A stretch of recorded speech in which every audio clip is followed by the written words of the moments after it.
আলহামদুলিল্লাহ আর রায়হান মাদ্রাসা থেকে চলে যাওয়ার পরে বহু ছাত্ররা আবার চলে আসে। ভালো লাগার জায়গা মদিনা, এত সুন্দর জায়গা কোথাও দেখি না। এই তুলনা করার পরে ছাত্ররাই বলে যে আম্মু আমি আবার ওই জায়গায় যাবো। আলহামদুলিল্লাহ।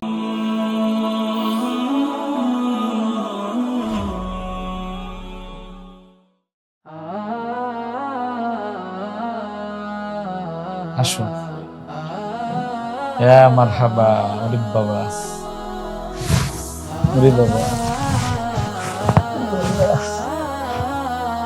দুই ভাই একদম একরকম। মাশাআল্লাহ।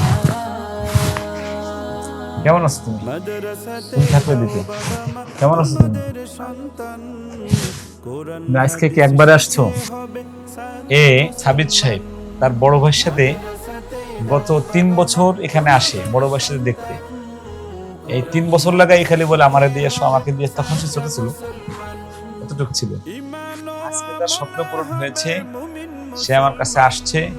সে যে মাদ্রাসায় পড়তো সেখানে শুধু সে বলতো যে আমি তো কাইম মোল্লার ছাত্র, আমি কাইম মোল্লার কাছেই পড়বো, এরকম বলতা।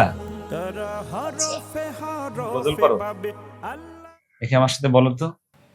ভালোবাসার জায়গা মদিনা, ভালো লাগার জায়গা মদিনা, ভালোবাসার জায়গা মদিনা, ভালো লাগার জায়গা মদিনা, এত সুন্দর জায়গা কোথাও দেখি না, এত সুন্দর জায়গা কোথাও দেখি না।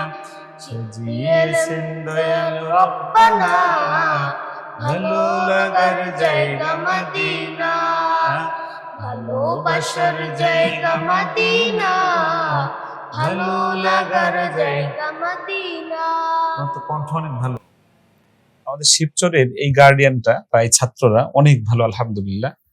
আর রায়হান ইন্টারন্যাশনাল মাদ্রাসার সফলতা, এই বড় বাবা আমাদের এখানে 2 বছর পড়ার পরে তার কাছে মনে হলো যে একটু আরেক জায়গা যাই। সেইখান থেকে চলে যায়। চলে যাওয়ার পরে প্রতিদিন খালি আমাদের কথা বলতো। 6 মাস বা 8 মাস পরে সে আবার আমাদের কাছে চলে আসে। আলহামদুলিল্লাহ আর রায়হান মাদ্রাসা থেকে চলে যাওয়ার পরে বহু ছাত্ররা আবার চলে আসে। 6 মাস বা 8 মাস পরে আবার চলে আসে। কেন চলে আসে? আমার মনে হয় যে অন্য মাদ্রাসায় যাওয়ার পরে তারা বুঝে যে আর রায়হান মাদ্রাসার ব্যবহার, পরিবেশ, খাবার, লেখাপড়া অন্য জায়গার তুলনায় ভালো। এই তুলনা করার পরে ছাত্ররাই বলে যে আম্মু আমি আবার ওই জায়গায় যাবো। আলহামদুলিল্লাহ। আল্লাহ রাব্বুল আলামিন যেন আমাদের উপর যে আস্থা ভালোবাসা নিয়ে আমাদের এই ছোট্ট মেয়ে আসছে, আমরা যেন সেই আস্থা ভালোবাসার প্রতিদান দিতে পারি এবং তাকে যেন বিশ্বমানের একজন হাফেজ হিসেবে আমরা উপহার দিতে পারি শিবচরের মানুষের জন্য। সবাই দোয়া করবেন। আসসালামু আলাইকুম ওয়া রাহমাতুল্লাহি ওয়া বারাকাতুহু। আসসালামু আলাইকুম ওয়া রাহমাতুল্লাহি। আর রায়হান ইন্টারন্যাশনাল মাদ্রাসা একটি আন্তর্জাতিক কোরআনিক শিক্ষা মিশন।